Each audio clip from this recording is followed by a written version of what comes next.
Republik of Indonesia. Yang kami hormati Bapak Dr. Mintarjo Halim, Chief of Africa Committee di Indonesian National Chamber of Commerce and Industry. Profesor Ali Said Sungkar, Vice Chancellor of Islamic Kenya University.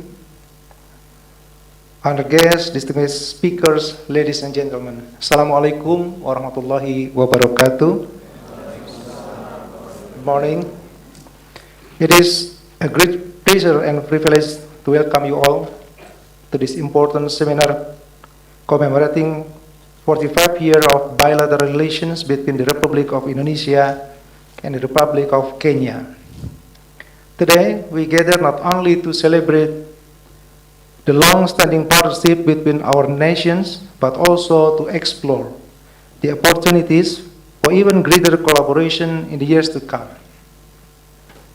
All distinguished guests, speakers, ladies and gentlemen, your presence today here reflects the deep commitment of both nations to continue fostering mutual understanding, cooperation, and development across a broad range of fields from politics, economic, social, and cultural affairs.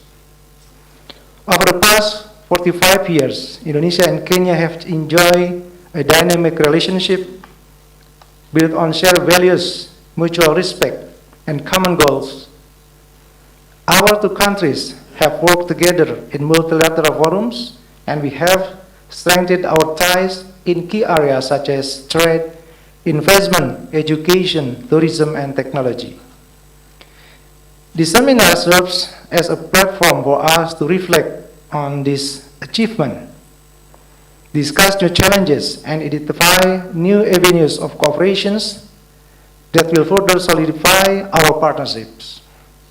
I am confident that the discussions we will have today will not only celebrate the past, but will also inspire a future filled with even greater collaborations. Today, I am particularly proud to highlight a new milestone in our partnerships with the launch of the Indonesian Aid Scholarship Program. This prestigious initiative reflects Indonesian commitment to supporting education and capacity building in partner countries.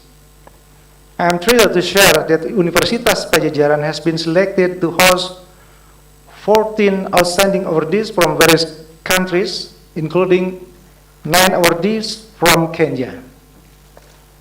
This new chapter of educational collaboration not only underscores the mutual benefit of our relationship, but also strengthens the people-to-people ties that will continue to flourish in the years ahead. The Indonesian Aid Scholarship is more than just an academic opportunity. It is a testament to the trust and growing cooperations between Indonesia and Kenya, with a focus on building brighter, more prosperous future of both our countries. These scholars are ambassadors of these collaborations, and we are confident they will play a significant role in the future in further advancing the bonds between our two nations.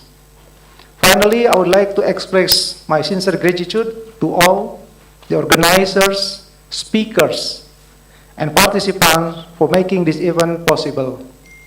We look forward to insightful presentation, discussing, engaging, dialogues, and fruitful exchanges of ideas. Once again, welcome to this special seminar. Together, let us continue to strengthen the bonds between Indonesia and Kenya and pave the way for a prosperous and successful future for both our nation. Thank you very much. Allahumma muwaffiq ila aqwamit thoriq. Assalamualaikum warahmatullahi wabarakatuh.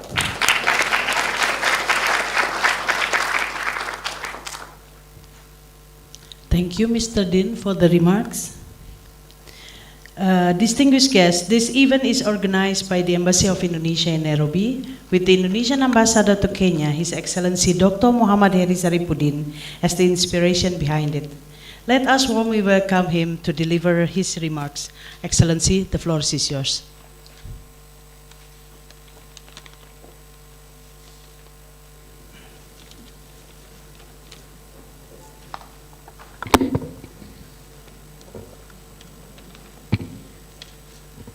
Bismillahirrahmanirrahim. Yang terhormat Bapak Profesor Dr. Widya Setiabudi Sumadinata, the Dean of Faculty of Social and Political Sciences Unpad. Yang terhormat Bapak Dr. Yayan Ganda Hayat Mulyana, Head of Foreign Policy Strategy Agency, Ministry of Foreign Affairs, who are joining us through online. Bapak Profesor Dr. Tirta Mursitama, Deputy Minister for Investment, Cooperation, Ministry of Investment. My dear brother, Deputy Ambassador of the Republic of Kenya in Jakarta, Bapak Jackson Onkoba, yang terhormat Bapak Dr. Mintarjo Halim, the Chairman of Africa Committee, the Indonesian National Chamber of Commerce and Industry, or Kadin, the Vice Chancellor of Islamic Kenya University, Honorable Professor Ali Said Sungkar, who are signing an MOU last week with the Rector of State University, Islamic University, Syarif Hidayatullah in Jakarta. Assalamualaikum warahmatullahi wabarakatuh. First and foremost, of course, I would like to extend my sincere gratitude to the UNPAD, especially the Faculty of Social and Political Sciences, who are well accepted our initiative to make a collaboration on holding this seminar. The seminar is actually to celebrate the 45th years anniversary of Indonesia-Kenya bilateral relationships.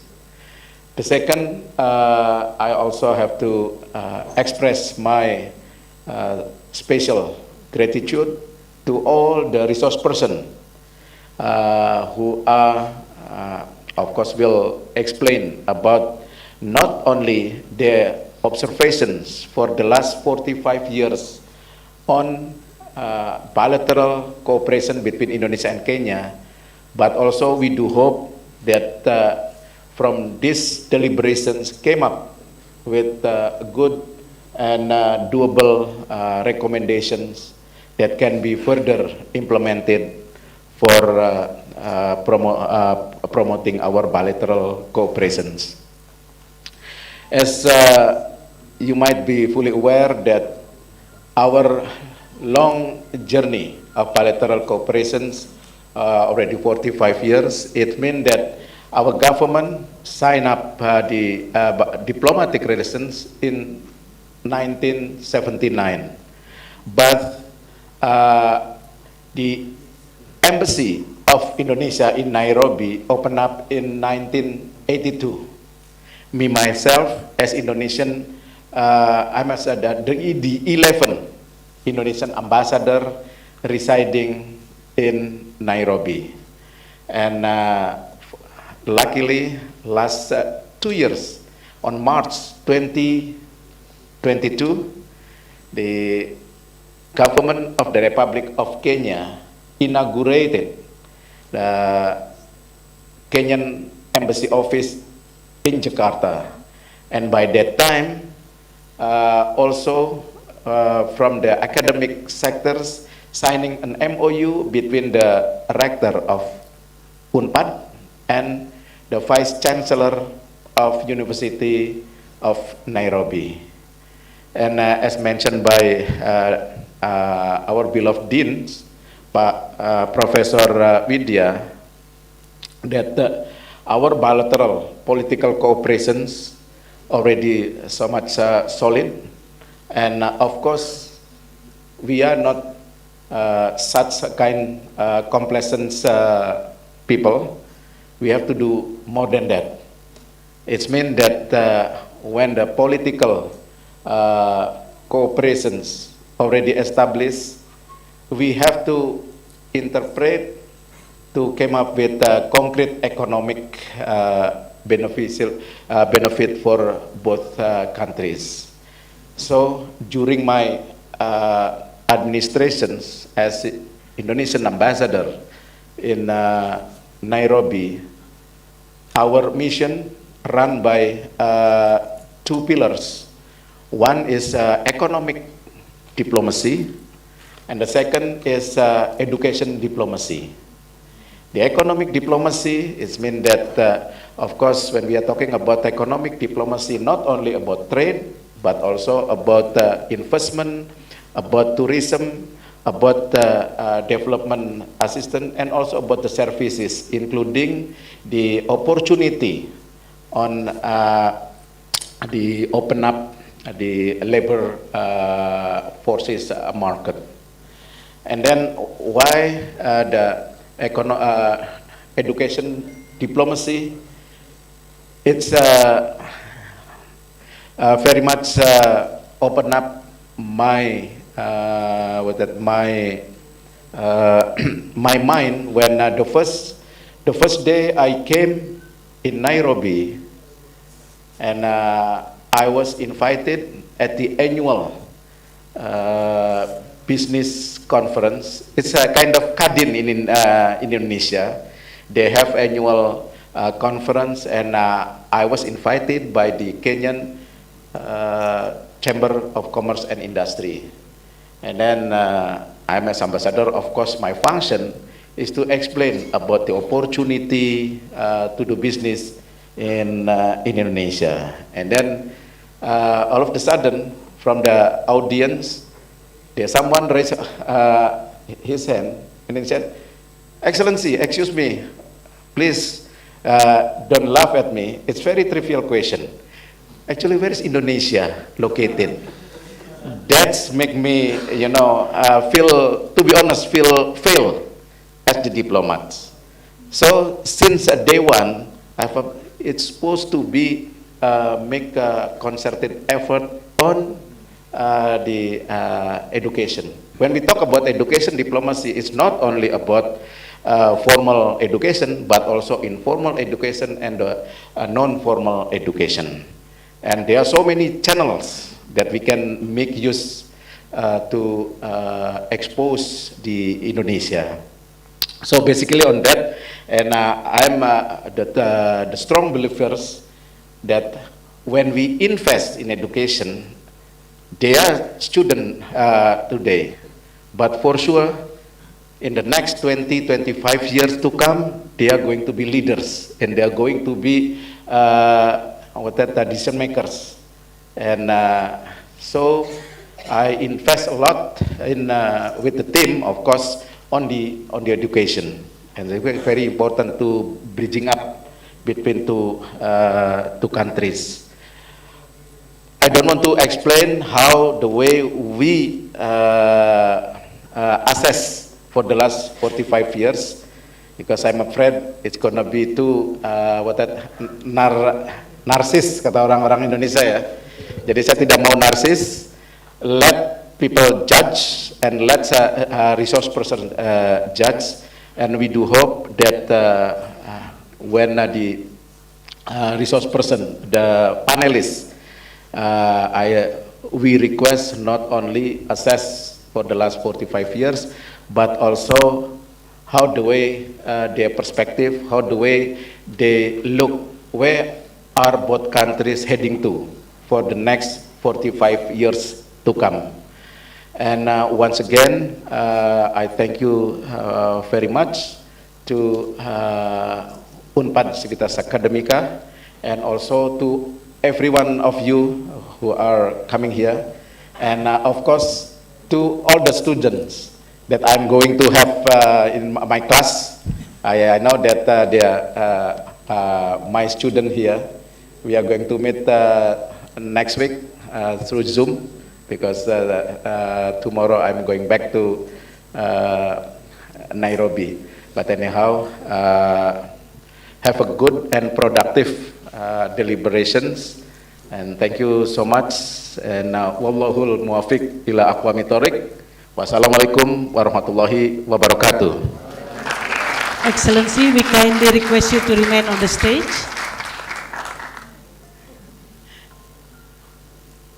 Now, ladies and gentlemen, we are pleased to invite the Dean of Socio-Political Political Science of UNPAD and the Ambassador of Indonesia to the stage for the ceremonial exchange of token of appreciation.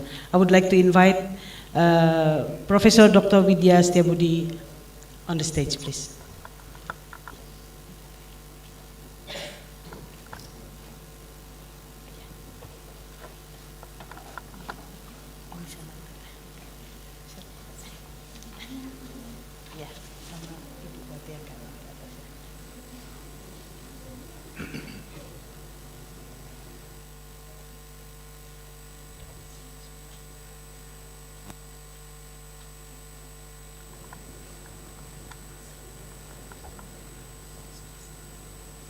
First, His Excellency Dr. Muhammad Heri Saripudin to present a token of appreciation to Professor Dr. Widya Setiabudi Sumadinata from the University of Pajajaran, Bandung.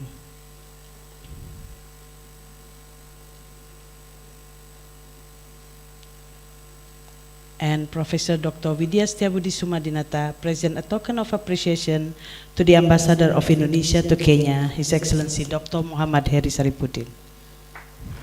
Thank you.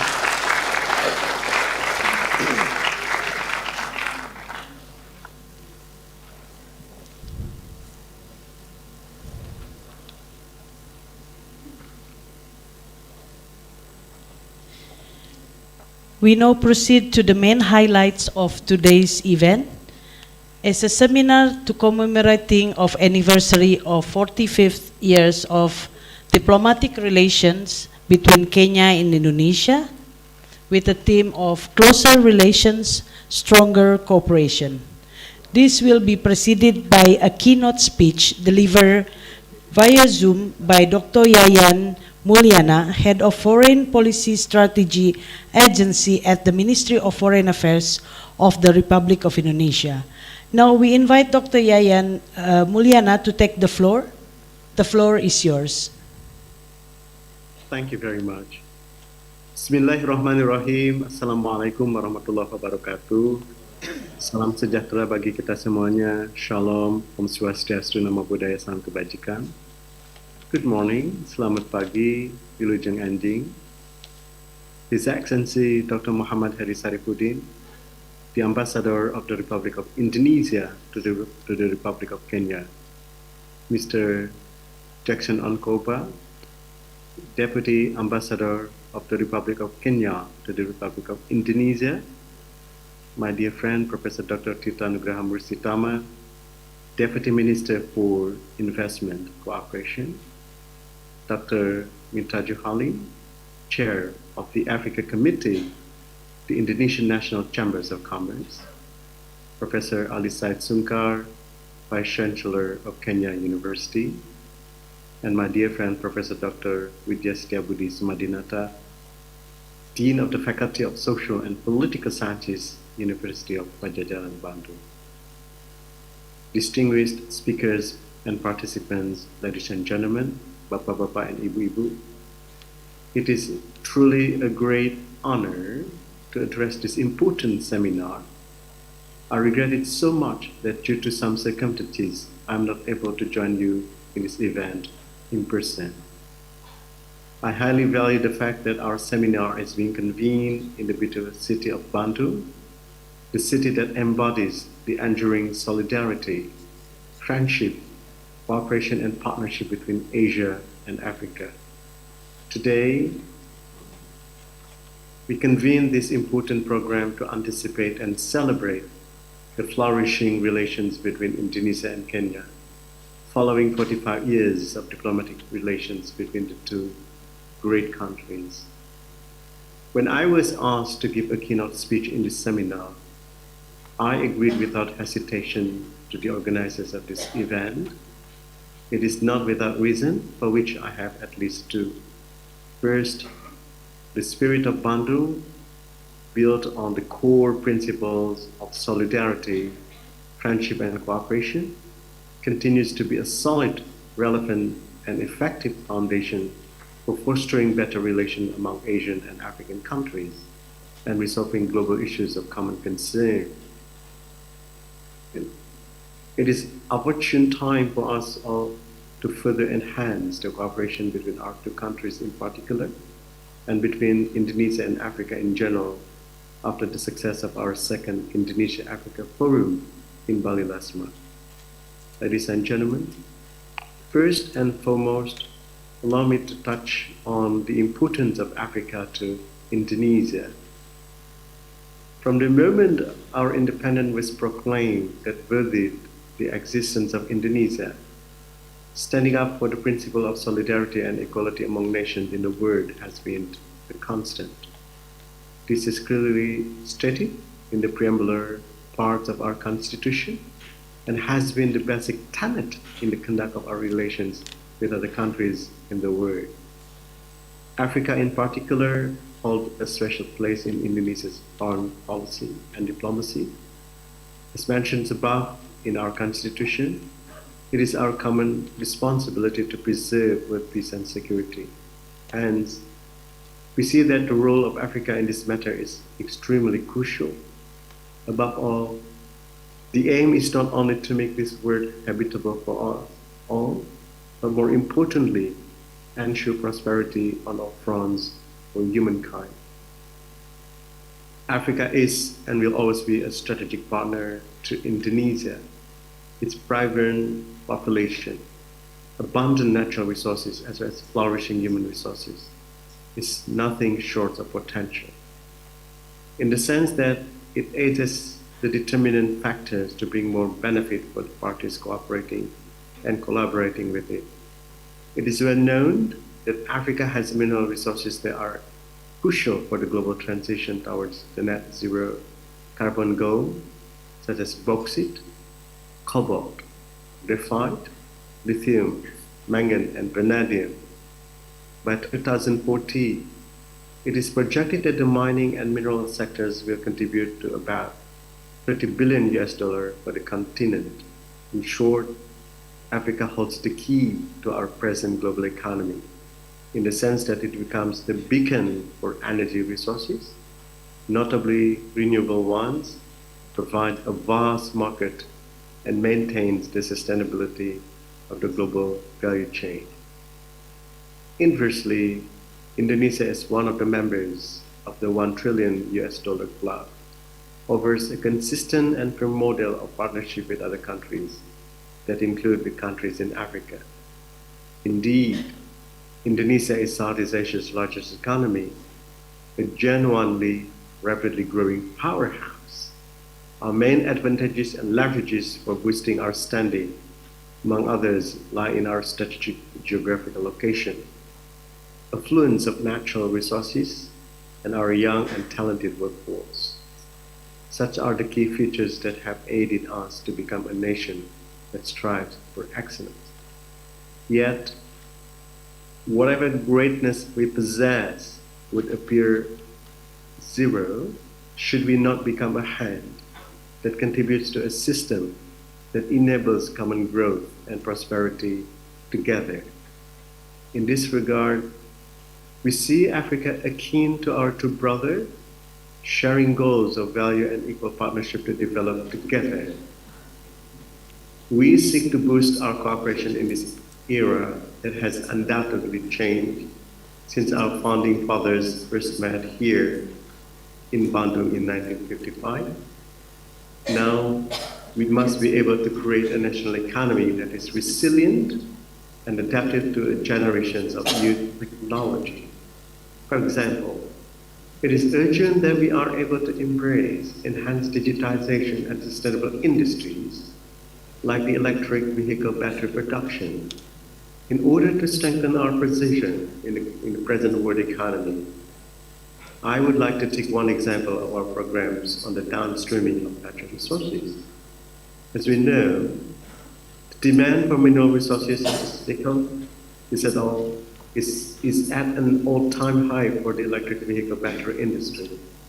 As it stands, it's vital to increase our benefit as a country where nickel is short supply by way of creating the necessary policies as opposed to merely exporting the raw or unprocessed mineral. These types of policies should and ought to be an upheld standard, keeping in mind that Africa in general has the abundant source of minerals needed by the world. The policy of downstreaming has the capacity to compel global manufacturers to invest in processing plants onshore. Such strategies have resulted in a structural increase in global investments of the metals and machinery sector. Ladies and gentlemen, allow me now to go further in regards to the relationship between Indonesia and Kenya. Truly, it is very timely to discuss our further cooperation after 45 years of excellent bilateral relations. Admittedly, there are many rooms for improvement and areas of opportunities that we can work upon. Nevertheless, it is clear as day that our cooperation has been nothing short of healthy growth and strengthening. Last year, we recorded that the total trade between us reached nearly $500 million. This is an outstanding achievement and deserves to be applauded, as evidently the relations between Indonesia and Kenya, despite spanning a mere couple of decades, shows a trend of gain for the benefit of our two countries and people. I would also like to use this opportunity to note with satisfaction that the bilateral relations between us in all sectors have given the benefit and opportunity to flourish to a greater degree.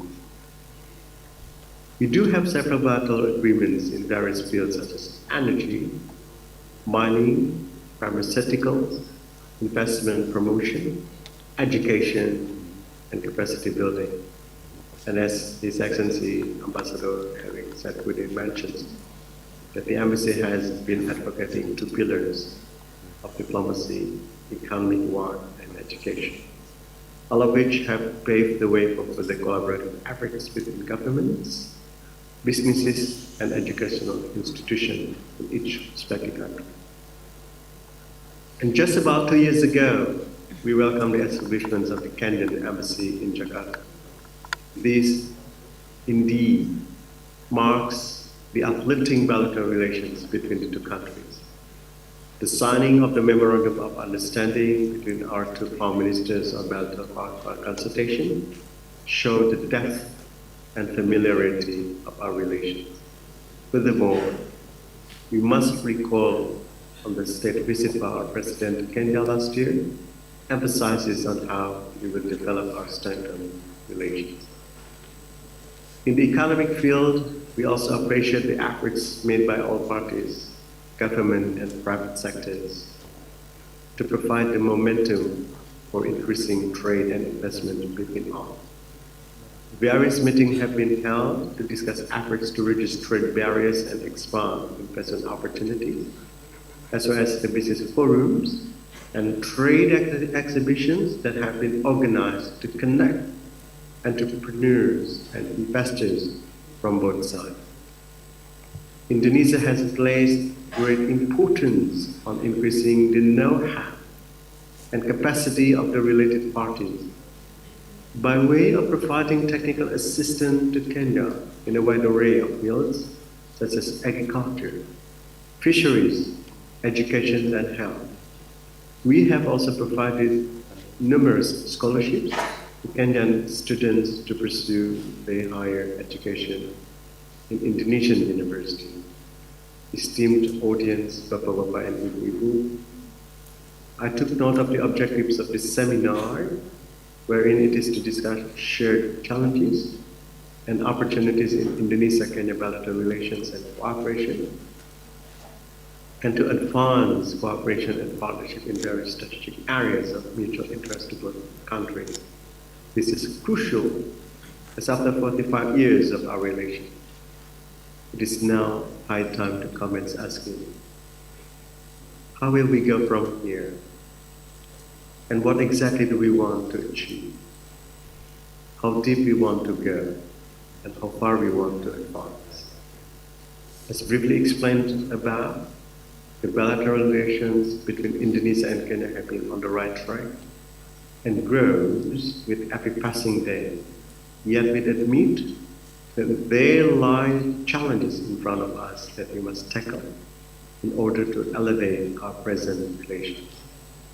The global pandemic of 2020 bore witness to the vulnerability and fragility in our current systems and the creative labor it took to create structural adjustments to adapt to the sudden disarray. The limit of our capacity in infrastructure and industry, the risk of crisis of food and energy, and the low level of our economic integration placed us at high risk of our economic system being seriously disrupted. Such issues and challenges, the black swan and green rhino, the known unknowns and the unknown unknowns, must be addressed comprehensively, to which we require powerfully enhanced cooperation and collaboration among countries, particularly between Asia and Africa, keeping in mind how those two continents suffered more during the global pandemic. Ladies and gentlemen, at present, we are now bound to this grand endeavor of navigating the opportunities and dilemmas within our bilateral relations, in the hopes of creating a brighter and prosperous future as fellow strategic partners. At this seminar, I would like to share some viewpoints on several issues that may be noteworthy for further discussions or consideration. First, we need to elaborate on the manner of developing infrastructures and industry capacity, particularly in the extraction sector. This calls for further cooperation among stakeholders and the financial institution, as well as the private sector. Second, we need to work towards an integrated economy and build close relations between regional organizations of the two continents. This integration could serve as the stimulus to enhance our intra and interregional trade relations. The formations of the African Continental Free Trade Area, AFCFTA, is a great opportunity, not only for the African countries, but also with many countries outside the region, to boost their trade relations. Third, cooperation in developing our human resources and development. This is a decisive factor in achieving our development goals, with the human capital serving as the focal point of such goals. Attaining them is possible if we have people of the highest caliber, and is all the more pertinent to equip our workforces with the capabilities suiting this digitized era. Fourth, we should analyze and observe any potential sectors to be developed further between us, as well as with third parties in the form of triangular cooperation. As I mentioned about the importance of downstreaming policy on our natural resources, and in the midst of high demand for electric vehicle material, I believe that we can advance well into developing our advantages of natural resources.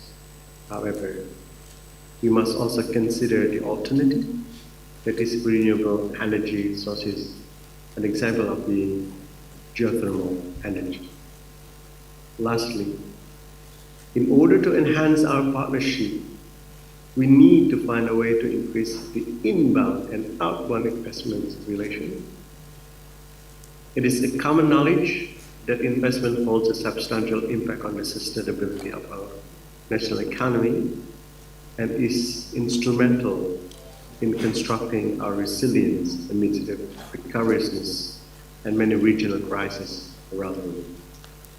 Ladies and gentlemen, I believe that the speakers and panelists of this seminar have the same passion and spirit and are ready to give their best expertise and insight.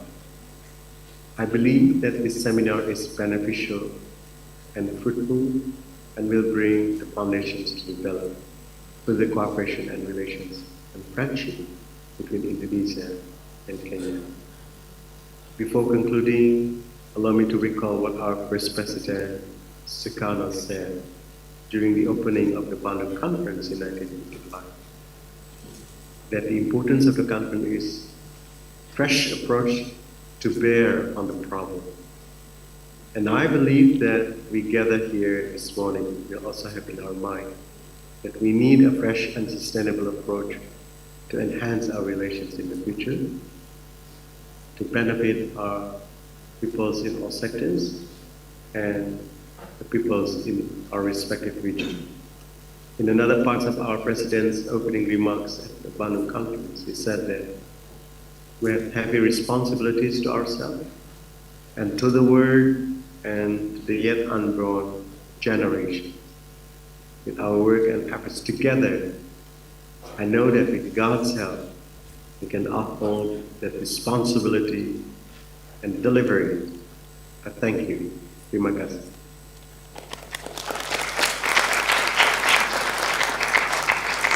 Thank you, Dr. Yayan, for the speech. Ladies and gentlemen, we will now proceed to the next session of our program, the panel session. This session will be led by our distinguished moderator, Dr. Aliuna Prastiti, Senior Lecturer, International Relations of Universitas Padjadjaran Bandung. Please join me in welcoming Dr. Aliuna Prastiti to lead the discussion.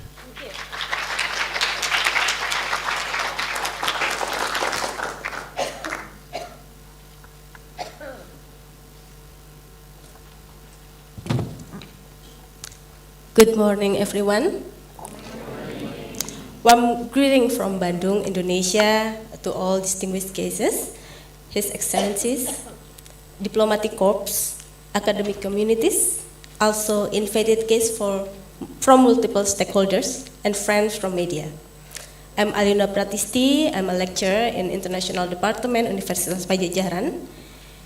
And I have been given to present, to moderating this discussion session, and I hope we can learn a lot from this panel.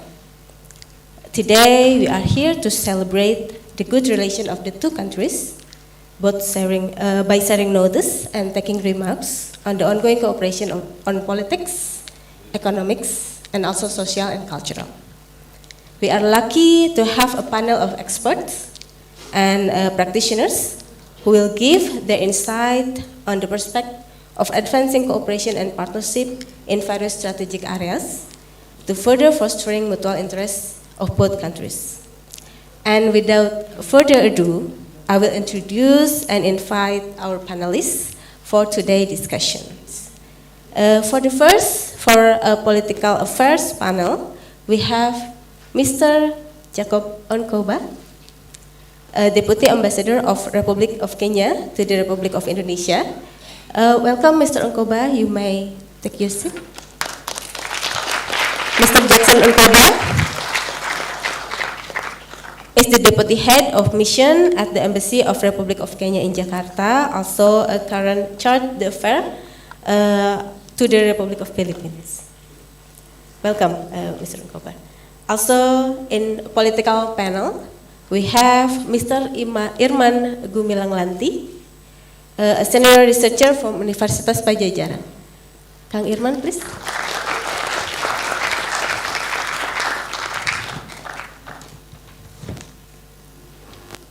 Welcome, Kang Irman.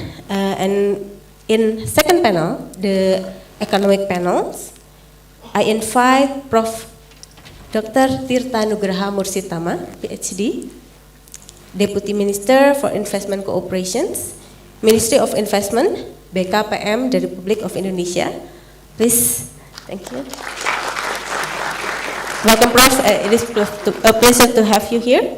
And we also welcome Dr. Mentarjo Halim, Chair of Africa Committee, the Indonesian National Chamber of Commerce and Industry.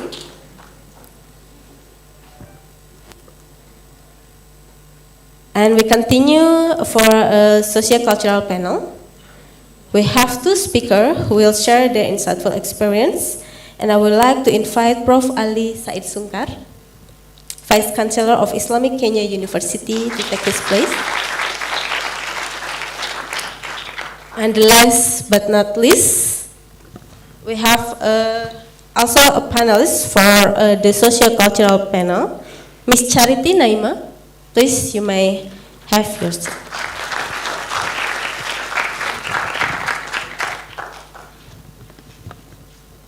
Welcome to all the panelists. And before we begin our discussion, I will explain briefly on the how we conduct the session. You will given like 5 minutes for giving short remark to give ample time for discussion later with the audience. And to kick off our panel discussions, I invite Mr. Onkoba to give your speech, please. It's okay. For me, it's okay.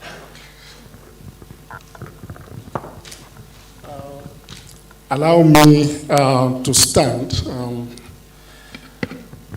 In my earlier days when I was younger, I used to be standing in front of lecture rooms like this one. And so I'm more comfortable standing than sitting. And congratulations to my brother, Paheri, because I'm hearing you could be back home very, very soon. And I wish you all the best in this noble profession. Now, I will start that by really thanking the University of Pachacharan Management Administration and His Excellency Ambassador Harry for thinking about this noble opportunity to decide that a forum of this magnitude, of this nature, need to be convened so that we may celebrate the milestones that we have made between Kenya and Indonesia. And so, to Dr. Widya, to Dr. Harry, to Dr. Tita, to Dr. Yayan, to Dr. Mintajo, Dr. Professor Ali, and my friend Charity, our Kenyan colleague.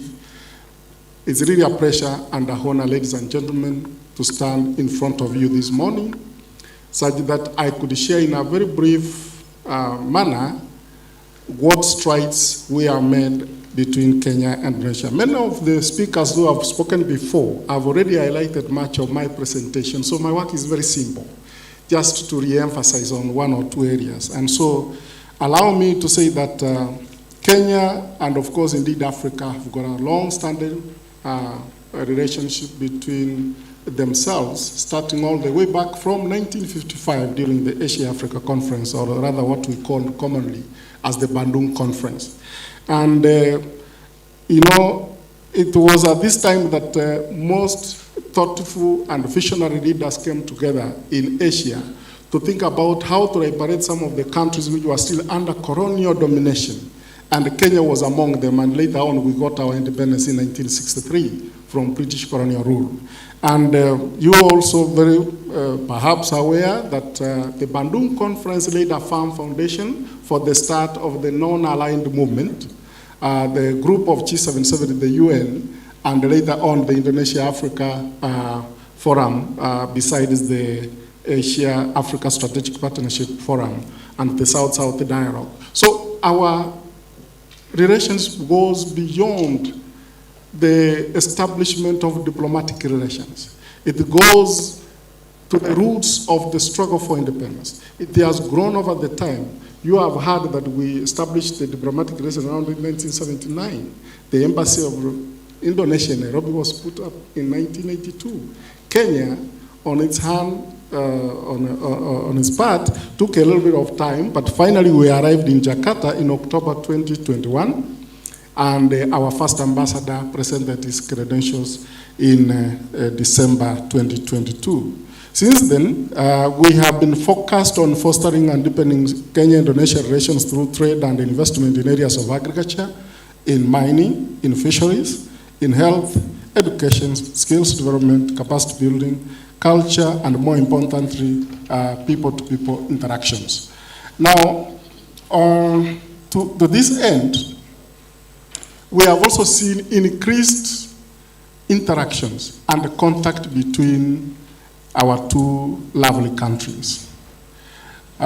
This has been through official visits, ministerial visits, head of the state and government visit, and I could highlight a few. For example, in March 2022, we had our cabinet secretary then for foreign affairs, Ambassador Rachel Mamo, visiting Jakarta, where she inaugurated the embassy.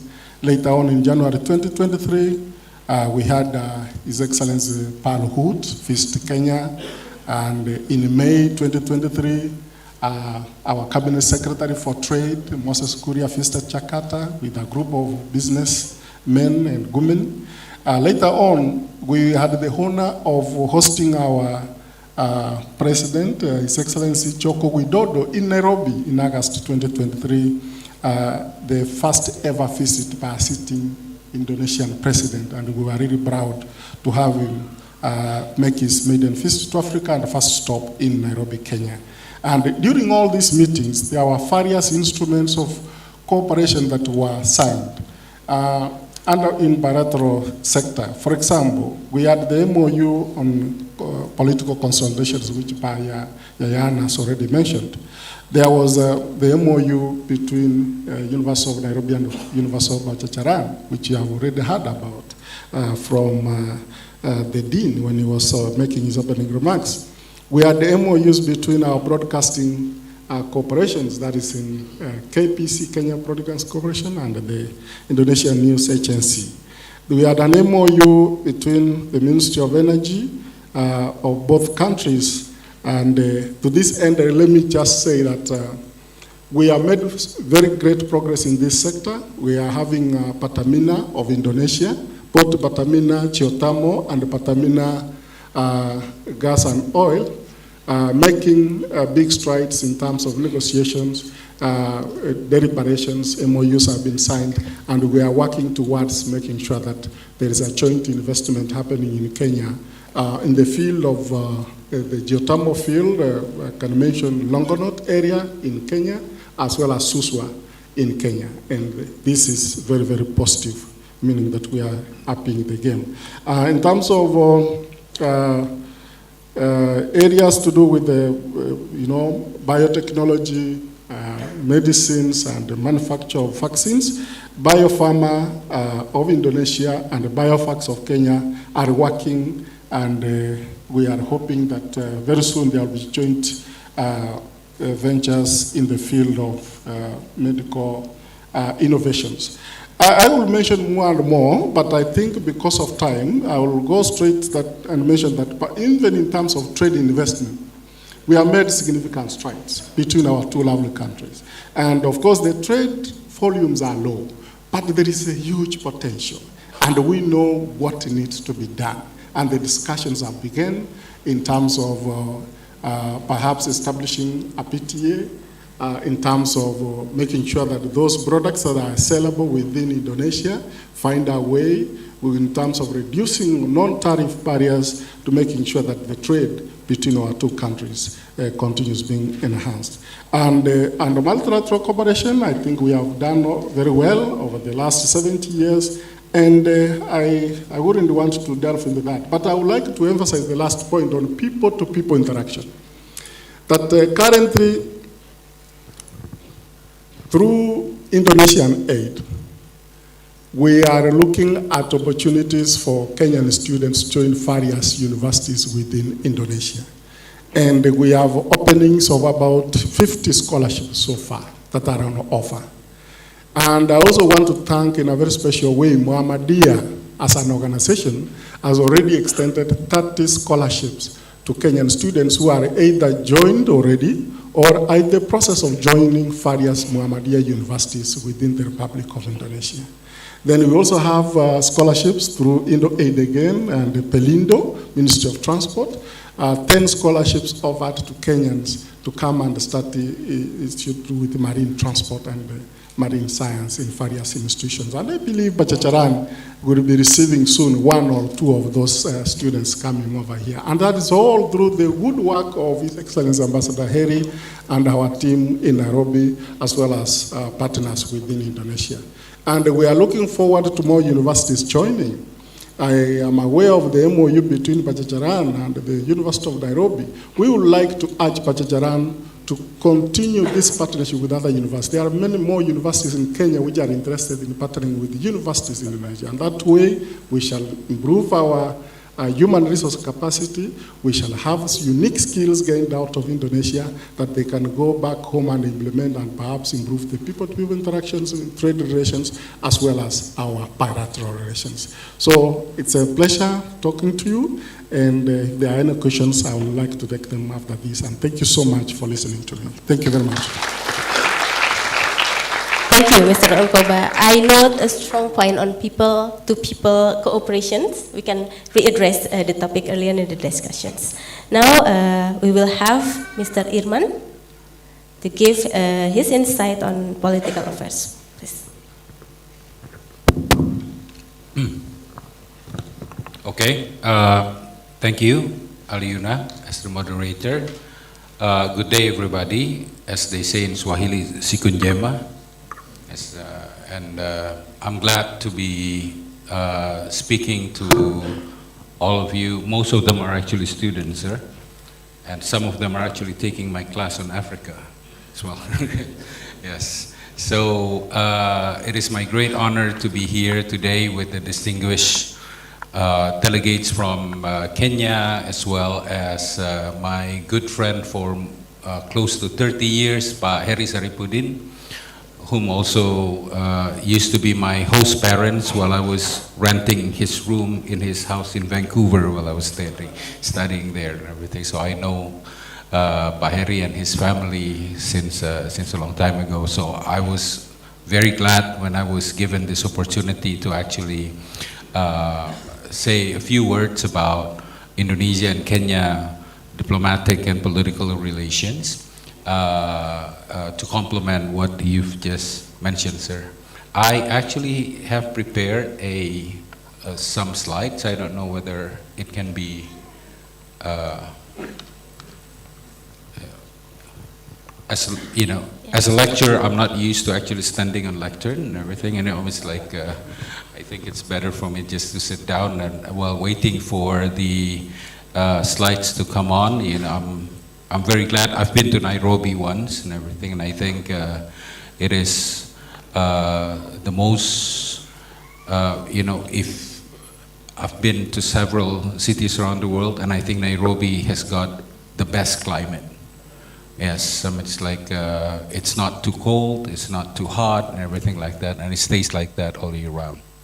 Okay, so let me just talk a little bit about the political dimensions of Indonesia-Kenya relations. And I, you know, because I'm a lecturer, I'm supposed to be a little bit critical, so some of the points here will be a little bit non-diplomatic, so I should say. Yes, please. Okay, so yeah, I mean, what is Indonesia for Kenya? Of course, Indonesia is the largest country in Southeast Asia and one of the largest Muslim nations in the world. We used to be able to say that we are the largest Muslim nation in the world. Now we have to say that we are one of the largest Muslim nations in the world because we've been overtaken by Pakistan as the largest Muslim nation in the world now.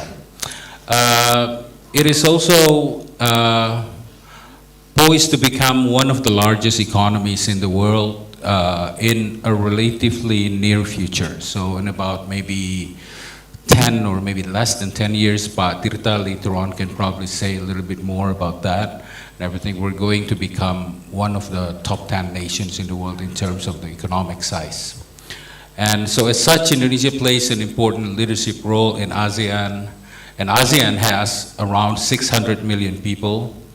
and contributing approximately to 6.5 of the world's GDP, which is increasing as well. And Indonesia has a long affinity to Africa since its early days.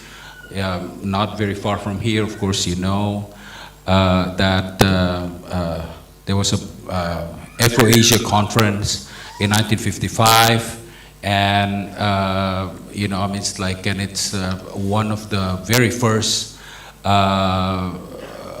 expression of solidarity that we have with the at that time colonized lands or countries or nations of Asia and Africa. And under President Joko Widodo, we have you know, shown resurgence of interest to expand our, you know, Indonesia's presence in Africa. So we have held during the past, I think, 7 years or so, 3 summits on Indonesia Africa. The most recent one being like held like a few weeks ago and everything. So this is an opportunity, of course, for expansion of Indonesia and Kenya relations. Next slide, please. And vice versa. What is Kenya for Indonesia? Kenya is the 5th largest country in sub-Saharan Africa region in terms of population. And it is one of the largest economies in Africa, sub-Saharan. In 1991, Kenya embarked on a political change to become multi-party presidential democracy, where changes of governments occur mostly peacefully through free and fair elections. So Kenya preceded us in reformasi. I mean, it's like by about maybe 7 or 8 years and everything. So Kenya has a longer, slightly longer history of political transitions towards democracy and everything. Of course, Kenya is still facing, like Indonesia, is still facing many challenges in terms of you know, our path to a true democracy and everything. But then there is a challenge that is faced by almost every country in the world that is embarking on political change. And Kenya, I mean, it's like especially the city of Nairobi, but also Mombasa, is excellently connected to the rest of Africa. So if you want to fly to parts of Africa, you can either, you know, transit in Nairobi, which is very well connected to every parts of Africa, or maybe Addis, you know, to some extent. And Addis is somehow connected to our region as well, because Ethiopian Airlines is actually flying to Jakarta. So we hope that your airlines will be also, you know, flying to Jakarta soon, because you cannot expect Garuda to fly there, you know. So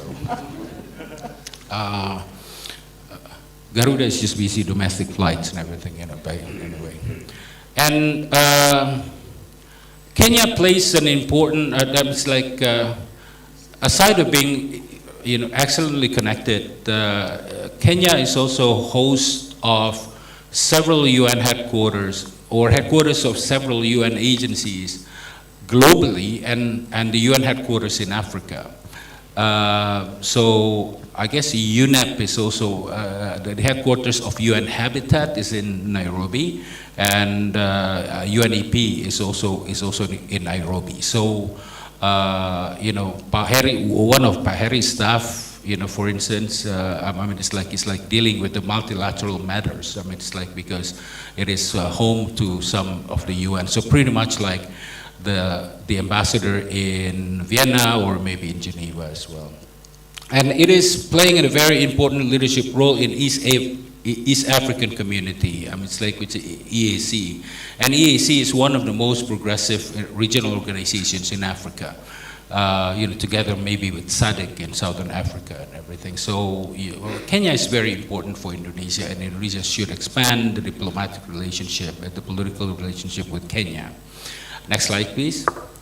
And Indonesia and Kenya relations, I mean, it's like, I have to be honest to say that compared with Indonesia's relations with many other countries in Africa, relations with Kenya is a rather late start. So we opened the diplomatic relationship in 1979, which is basically the 45 years now that we have. And we only opened the embassy in 1982. And Kenya follows suit 40 years later by opening up the embassy in Jakarta only in 2022. But despite that, Indonesia and Kenya supported each other in the UN, as well as so when Indonesia wanted to become members of the UN, non-permanent members of the UN Security Council, Kenya supported it, and vice versa when Kenya was about to become non-permanent members of the UN Security Council as well. And as well as in the South-South cooperation and non-aligned movement. That said, there are a number of issues in the political relations between the two countries, especially we kind of had a very different, somehow a different twist on several issues in the world. Most notably is the Israel-Palestinian conflict after the Hamas 7 October attack. Next slide, please. Yeah. Kenya recognizes the state of Israel, unlike Indonesia, and has a close relations with the Jewish state. Officially, Kenya supports the two-state solution, of course. However, the initial reaction from Nairobi was sympathetic to Israel during the Hamas attack in October 7, even sometimes departing from official AU or African Union position. So this is probably because I read some analysis that this is probably because Kenya has fallen victims to Islamist terrorist attacks in the past decade or so and everything, including the largest attack on one of the big shopping malls in Nairobi.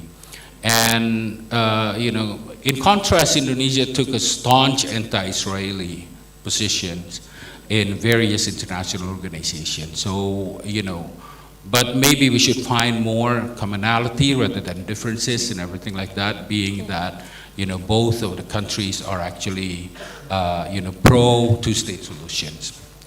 And the last one was a little bit, it's like, I don't know how we take this, but in April 2020, the Free West Papua campaign has opened its chapter in Nairobi, in Kenya, led by Daniel Mwambono. He is the president of the Global Pan-Africanism Network. So Pan-Africanism a global Pan-Africanism is a growing ideology in Africa, especially in the sub-Saharan one, in that some people call it Negroid politics. it's like solidarity among the black people, even though the it's like the ancestors of the Papuan people are actually more Melanesian rather than African and everything, but this is a second chapter in Africa after South Africa. They have been around in South Africa for a long time, and recently they just opened one in Nairobi. So the campaign is in 2020, yeah? In 2020, okay. So very recently. This is the one, the Beniwenda, chapter. The official Kenyan government position, of course, recognizes Indonesia's sovereignty over Papua. Perhaps we can discuss this later on the discussion, Pak Irman. Because this is the last point, okay, actually. Please. Yeah, but some support from Papuan independence, from Kenyan civil society, especially as I mentioned, the issue of Pan-Africanism. I think this is the last slide, right? Yes, this is the last slide. So thank you very much, and look forward to actually having a discussion if there are any questions from the audience. Thank you. Yes, thank you very much, Pak Irman. I noted particular point on political challenges, but then we have to move to other panel, economic panel. Prof. Tirta, the floor is yours, please. Okay, thank you. Bismillahirrahmanirrahim. Assalamualaikum warahmatullahi wabarakatuh. It's always nice to be back here, and for those who are students here, I'm also alumni from the PhD program here, and I know one of my colleagues that passed the PhD program in the same day as Dr. Dr. Alvin here. Yeah, Dr. Alvin, how are you? Yeah. Well, okay, as I only given 5 minutes, so that's a very challenging time for me. I was take a sabbatical leave as an academician, and now I'm as a government official. I would like to give a government perspective on the enhancing inbound and outbound investment with Kenya. And in the opening remark of our ambassador, also mentioned, underlined the importance of outbound investment in addition to inbound investment. That's very, very interesting point. Well, next. Yeah, I think we'll skip this because Dr. Iman, my close friend, will discuss more on the political side. Well, as a representative from the Ministry of Investment, I would like to underline that despite of the more challenging architecture, all the political dimension, that very dynamic, and the government of Indonesia in the last 5 years mostly always achieve the target or even beyond the target. Here is the slide. The slide will be distributed to all of you, so you will get the access to that. And for your further analysis, that will give us the more understanding on how to enhance our relationship with Kenya. Yeah, but this is the general description of our investment. So the point here is that President Joko Widodo always give the Ministry of Investment the target. Beyond that, and our Ministerial of Investment always achieve the more target that is given by the government. But of course, it's not only the work of the Ministry of Investment itself. Of course, so many parties, many institutions involved, including the embassy all over the world. This is very important. Next. Well, but this is the Excellency. Now we focus on Kenya, right? Kenya, among the African countries or in the African region who invested in Indonesia, yeah, she placed in the, I think, 90 among others. Of course, as Excellency mentioned, that there are still plenty of opportunities that the Indonesia and Kenya will increase the more bilateral investment or economic relations, not only investment, or also we have a trade as well, yeah, and also maybe the financial things that involve the two parties. So this is we still have plenty of opportunities here. Next, and we try to find more deep investigation on the foreign direct investment outside of the African countries. Here is the top 5 sector and the top 5 location. And I believe our colleague from the Kadin will also explain more, because from the Kadin, who focuses on African relationship, will go deeper on that. But for your understanding, that there are the more primary sectors, but also for the location is, I think, mainly still in the few places in Indonesia. So considering that Indonesia is very huge, I think there are still also huge opportunity to host investment from the Kenya side. Okay, next. Well, this is very important. Actually, I just took my position in the last 4 months ago. So it is also, as a researcher, I would like to do research more on this. Maybe Pak Mendarjo later on can able to explain why in the 2022 it's like the hype of the inbound investment to Indonesia, but we try to find what kind of investment is not really, actually not really clear. Yeah, partly because of maybe the data in our side, in the government side, we need to improve on the quality of the data and what kind of elements or criteria that the investor should fill in. This is the challenges. Yeah. So on the 2022, there is a hike of the investment, but then goes down, and this year I think it's still zero. And there are some companies and sectors there. And here are some companies that registered to our ministry, for companies, I think. But we tried to find it the more detail, but I'm sorry we couldn't find it what kind of really investment they are doing. Yeah. But mostly, I think it's like more general investment or general consulting. Yeah, they can do consulting in so many businesses. And in terms of the absorption of the workers, so one of the criteria of the investment is, first is the investment realization is one. The second point is that how big or how many workers that can be absorbed from the investment. So here is like a two sides of the same coin. Yeah. The first thing, if you see the higher investment from the point of amount of the money that they invested, yeah. But the second point is that if they take let's say invest in higher technology or bring the sophisticated technology, meaning that they only will use a few of people, right? But from the government point of view, one of the success of the investment can be measured from the how big the absorption of the workers. Yeah, I think this is a bit contradictory, but I think also having very good ground of understanding, because the government also need to prove that the investment bring the positive let's say spillover to people. Next.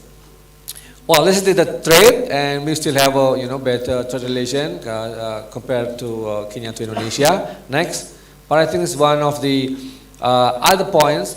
In addition to inward on investment that come to Indonesia, we also encourage Indonesian investment to other country, to Kenya, or we call it like outbound or outward investment in Indonesia. So what we can get some illustration here, like Excellency mentioned that in the energy sectors, health sectors, food industry, and also textile industry, we Indonesian investor invested some companies and build some companies, and also some joint venture with the Kenya partner in Kenya. Next, yeah. Maybe Excellency, maybe this is one of, if I'm not mistaken, is one of the favorite of the Kenyan people. So, and also for those of all of you, mahasiswa ya, ini makanan favorit kamu juga kan? Sama saya juga dulu begitu. Sekarang dikit-dikit lah. Yeah. So in Indofood, Sukses Makmur, and also they built like joint venture with the Kenya partnership. So Indomie has become, one of the, let's say, their favorite product. Yeah, they go through from Kenya. I assume that also the product goes to all over African. Yeah, right. Okay. So the investment of 145 billion Indonesian investment, I think is quite good. Next, so we have to be proud of. Yeah, but I think among others, yeah. Indofood is one of the maybe the largest Indonesian company that invests in other countries outside Indonesia. Maybe the last point. This is a complementary to the Dr. Iman and Dr. Excellency mentioned before, that one of our jobs is to build or to establish the bilateral investment treaty. So here you can read here that basically from the Kenya side, have already started the discussion to our Ministry of Foreign Affairs, created a letter of intent and memo of understanding, MOUs, with us. But as far as I know, the April 2024, they're still undergoing, and hopefully, Excellency, maybe we can conclude this as soon as possible, specifically to the investment. So all the bilateral investment is through my office. So if you like to know how is the process of doing negotiation bilaterally or regional or multilaterally, like with Ambassador Harry, you can come to do internship to my office, and also to the Ministry of Investment as a whole. So I think this is from the point of investment. But I want to end my presentation by saying that even in the terms of the numbers, maybe still very low, but there are also a great opportunity that we can increase our economic relations to Kenya. We already have a very good fundamental product, a very proud product, Indomie, right? Instant noodles.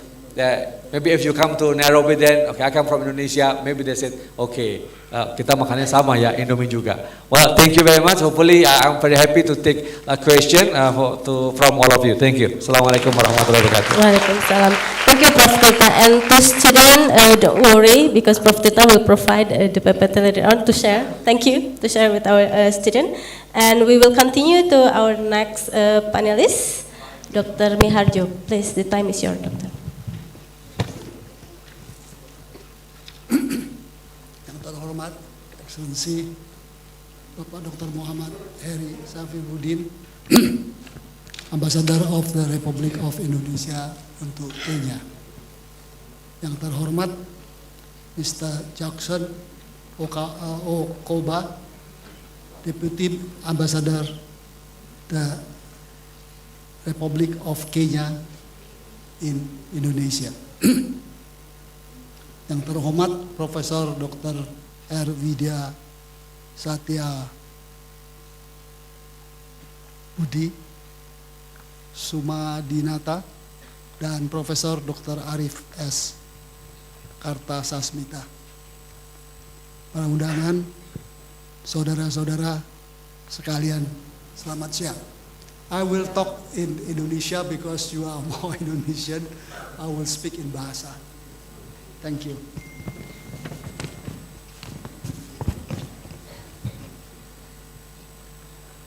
Hubungan diplomatik antara Indonesia dengan Kenya sudah dimulai pada Juli tahun 1979. Dengan Indonesia membuka kedutaan di Nairobi pada April 1982, kedutaan besar Kenya di Kuala Lumpur.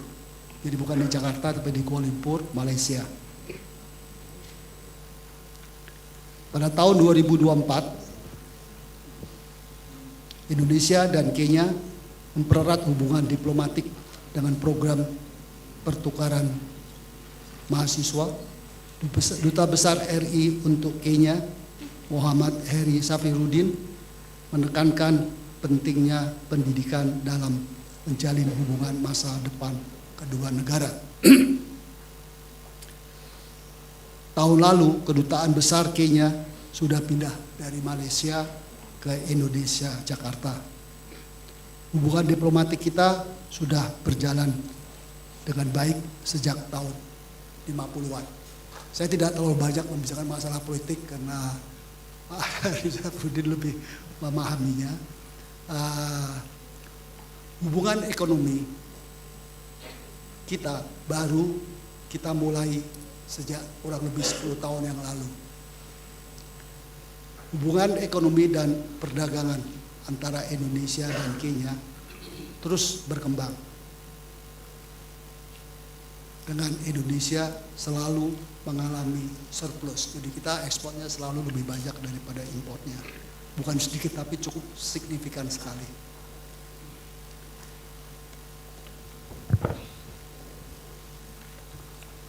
Ekspor utama Indonesia ke Kenya meliputi minyak kelapa sawit,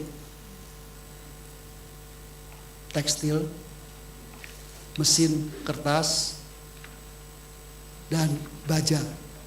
Potensi produk lain termasuk barang konsumsi, kosmetik, dan material konstruksi, serta lainnya, layanan seperti jasa konstruksi dan perawatan pesawat.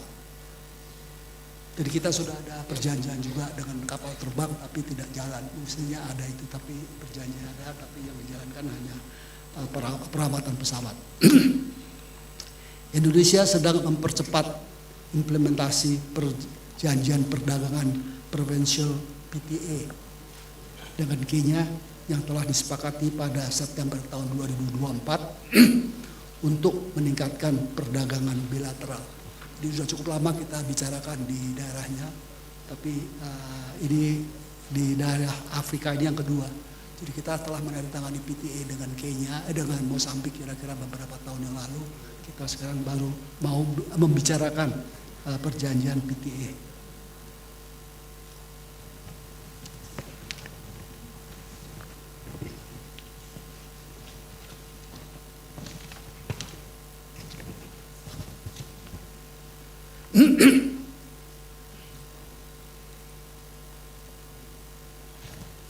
Ekspor Indonesia ke Kenya di tahun 2001 itu 532,5 di tahun 2001. Di tahun 2022 475,1, sudah ada penurunan sedikit ekspornya ya. Di tahun 23 464,4, turun lagi. Dan di tahun 2024 Januari sampai Agustus itu 226,4. Sedangkan di tahun 2023 Januari Agustus adalah 331,4. Jadi ada penurunan dari 331 tahun yang lalu Januari Agustus sampai tahun ini Januari Agustus itu cuma 224.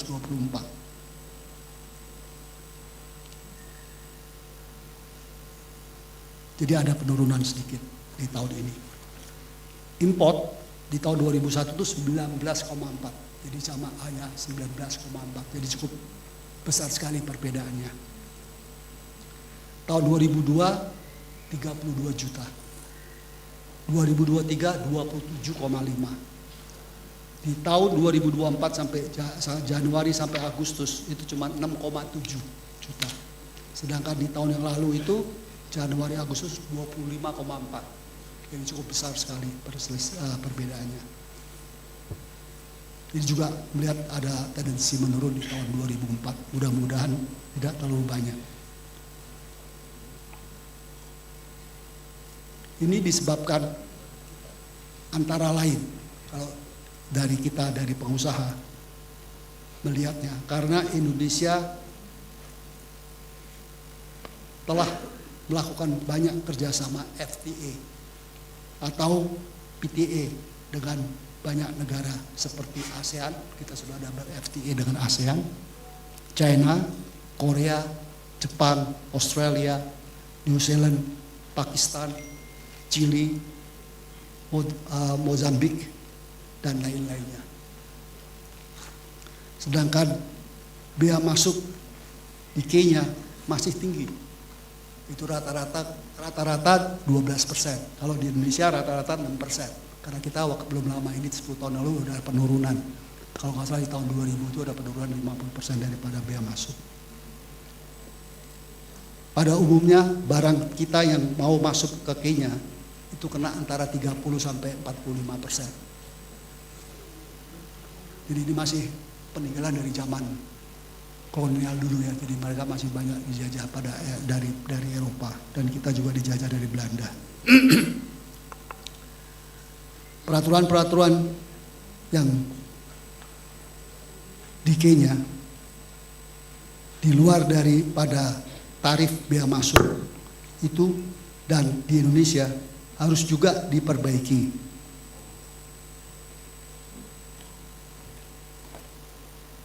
Karena kita masih banyak aturan-aturan lama yang masih berjalan, kita sudah menuju arah yang baru, mau banyak peraturan-peraturan yang harus dirubah, tapi belum dilakukan secara tuntas.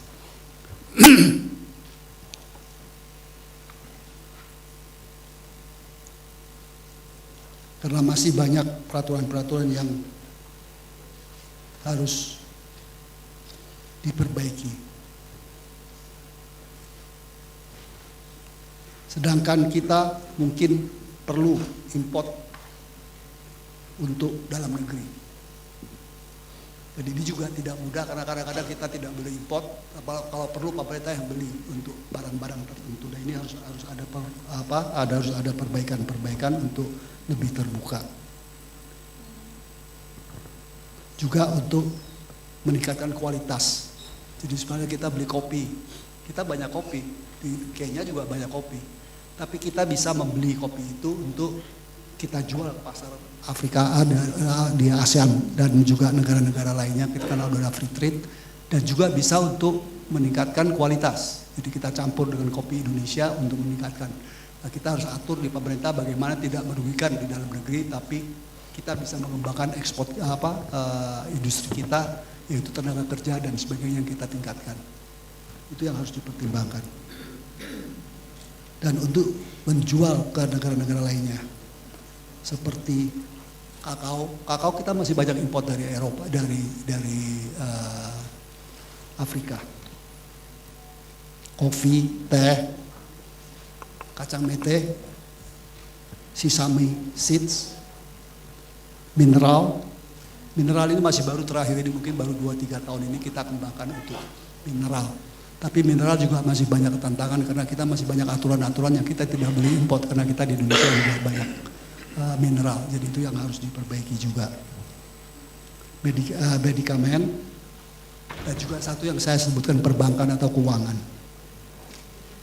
Permasalahan perbankan di negara Kenya juga harus yang saya sebut diperbaiki. Untuk itu mungkin pemerintah kita atau BI dapat membantunya. Karena seringkali kita menjual barang, mereka tidak bisa buka LC. Jadi kita janji misalnya 2 bulan lagi kita mau jual barang, tapi LC tidak dibuka-buka. Gitu. Masalahnya bukan bank, bukan perusahaannya tidak punya uang, tapi pemerintahnya tidak mengizinkan untuk membuka LC. Kadang-kadang bisa lama, bisa 6 bulan, bisa 8 bulan. Kalau saya sih udah susah gitu, karena harga sudah naik turun dan sebagainya. Dan ini perlu ada pembicaraan karena tidak mudah. Kita tidak hanya membantu gitu aja, tapi masalah di dalam negerinya itu juga banyak masalah-masalah yang harus diperbaiki. Mudah-mudahan bisa cepat selesai di situ. Selain daripada itu, kita masih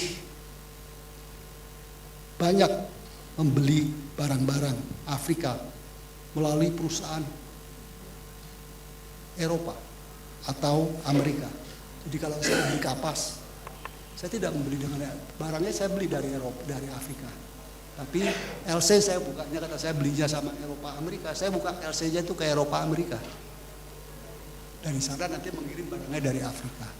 Nah kalau yang ini yang terjadi semacam ini, kalau kita lihat ekspor import kita tadi data itu hanya antara Indonesia dengan Afrika dengan Kenya. Padahal banyak melalui negara-negara ketiga, baik penjualannya atau pembeliannya.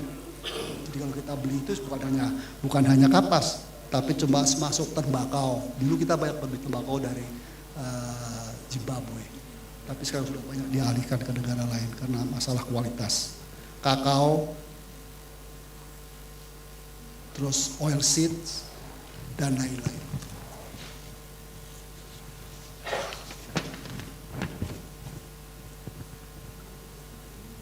Selain daripada itu, kepercayaan, trust, ya kita belum, maksudnya kita ini belum, jadi kita tuh nggak berani beli dari dari Afrika, karena Afrika ekonominya itu masih tidak seperti Indonesia sudah berkembang, masih banyak yang masih ketinggalan. Kita bicara secara garis besar. Kalau kita di Afrika Selatan mungkin lain ya, bagian selatan kita sudah nggak bisa percaya gitu. Tapi kalau di negara-negara lain itu kita masih takut dengan orang-orang karena pada umumnya mereka belum menguasai industrinya, masih banyak menjual itu hanya bahan baku. Bahkan contohnya kacang mete itu dia waktu kita mau beli sama Mozambik dia bilang ada kacang mete banyak, tapi belum jadi PT-nya, jadi masih kacang itu masih ditutupin sama kulit-kulitnya gitu lah. Kita kan nggak bisa untuk buka-bukain itu. Jadi itu yang kita minta mereka juga meningkatkan dan sekarang ini sudah bisa di Mozambik. Nah, mudah-mudahan di UK-nya ini banyak yang sudah bisa berjalan dengan baik. Hambatan ya dokter ya, hambatan dan regulasi, policy dan lain sebagainya. Jadi regulasi di infrastruktur juga. Di Afrikanya atau di Kenyanya itu harus juga diperbaiki. Baik. Itu enggak bisa cepat-cepat, itu harus makan waktu. Tapi kita harus jalankan sama-sama. Baik Indonesia juga banyak aturan-aturan yang kita harus kita lihat baiknya apa. Di Kenya juga harus diatur yang baik. Baik. Bisa dielaborasi dalam sesi diskusi mungkin nanti, ya, dokter. Baik. Terima kasih. Baik. Terima kasih kepada Dr. Mentaljo. karena kita strict dengan waktu. Dokter, terima kasih. Thank you for your sharing about the challenges in economic affairs, and we will continue to the panel of socio-cultural affairs. And here we have Prof. Sunkar, who will share his remark on education diplomacy. The time is yours. I will prefer to stand here. It seems Kenyans want to stand. And please, if you can also share the slides. Bismillahir Rahmanir Rahim.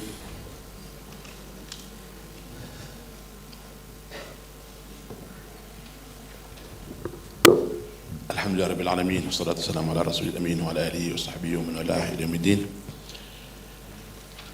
Your Excellency, Ambassador of the Republic of Indonesia to the Republic of Kenya, Dr. Mohammed Heri, the Deputy Ambassador, Mr. Jackson Nkoba,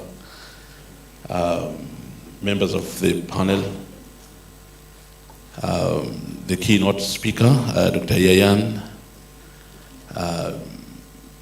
ladies and gentlemen, the high management of the UNPAD, University of Pajajaran, all protocols are observed. Assalamu alaikum wa rahmatullahi wa barakatuh. Mine is to highlight whatever has been said, but on a different angle. That is on what they said this morning here, people to people. I think that's a good approach because whatever I will explain on education diplomacy, it will touch on people to people, inshallah. And I would like to mention one thing, that even though today we are celebrating the 45th years of relationship, diplomatic relationship between Indonesia and Kenya, I, being from Kenya, and particularly there in Kenya from the coast, there's something else I need to share with all of you here, that we knew that we had this relationship of people to people for many, many years before that, before there was a diplomatic relationship, before there was an opening of the embassy in the two countries. I remember when I was a kid, and I'm sure even before that, part of the curriculum that we were using in the madrasa system in the coast, textbooks that were coming from here, for those who are learning Arabic, and all those who do Islamic madrasa, they will take a lesson in Arabic. There's one book, its name is Arabiya Jadida from Indonesia. I still remember the author as Omar Abdul Jabbar when I was a little kid, maybe very famous here. As we were learning Arabic there was one famous conversation of two kids, asking questions, what's your name, where you coming from, where you going. So at the end, then one says, Ana safartu ila Jakarta, meaning I traveled to Jakarta. So we knew about Jakarta. Maybe we didn't know the location, the geographical location exactly, but for us, as we grew, Jakarta was part of our educational curriculum, and that's how we grew up. Besides the trade between people that they used to be exchanged between Indonesia here, maybe the name that time was Jawa, that's how we knew it, and the East African coast generally, not only Kenya, but I think it stretches from Somalia, Kenya, Tanzania, perhaps even beyond that. So I cherish and I appreciate that this relationship for us has been very old. Now, going straight to my presentation, that I hope it will capture what I intended, and it will also capture your interest. Because I like history, so whenever I present something, I like to go back a bit into history. Even though the term education diplomacy is new, as we are seeing it today, but undoubtedly the concept of education diplomacy within Islamic worldview is as old as Islam itself. Where do we get this? We know the first verses to be revealed in Surah Al-Alaq, chapter 96. What those 5 verses talk about. They all talk about education, about knowledge, about Iqra, read. This is the tool of knowledge. So this nation of Islam, or the Ummah, the Muslim Ummah, we always refer to it as the Ummah of education, Ummah of knowledge, Ummah of reading, and Ummah of taking the advantage of all the tools of knowledge. Because within those verses, there was also a mentioning of the word al-qalam, means pen. So this is the tool. Of course, those days' pain and today's pain may be different, but the concept is the same. Now, in those 5 verses, actually, the Ummah as a new and growing generation was directed to share that knowledge to the rest of the world. So it is about the concept of sharing knowledge. This is exactly what we are trying to discuss here in this room, sharing the knowledge, using this education as a means of diplomacy. Dr. Mohammed Hair explained to us the 2 pillars of his mission in Kenya, in Nairobi. One is economic pillar, the other one is education pillar. So he is actually looking exactly to what I'm trying to explain here. Next, please. We normally, whenever we discuss about education, diplomacy, we touch a little bit about soft power diplomacy, because soft power diplomacy is also relatively a new term as it is compared to the hard power diplomacy it was there in the past. But the soft power diplomacy has the tools that make this soft power works. And education is one of the most critical and comprehensive and also effective tool of soft power diplomacy. Many countries nowadays from the 21st century have reverted or have turned into this soft power diplomacy. You might see countries that are not strong militarily, but will gain strength and strength by using the soft power diplomacy through education. Nowadays, or most recently, we have seen Indonesia, as we are celebrating the 45th year of diplomatic relationship. Many, next slide please, many delegations from Indonesia have come to Kenya, particularly where my concern is, 2 universities, that's the education delegation. At least last year, my university, Islamic University of Kenya, received a delegation from Indonesia, from Sharif Din Hidayatullah, in Jakarta.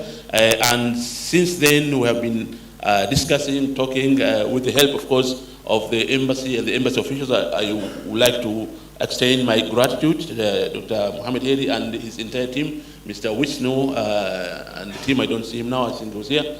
Okay, Mr. Mohammed over there.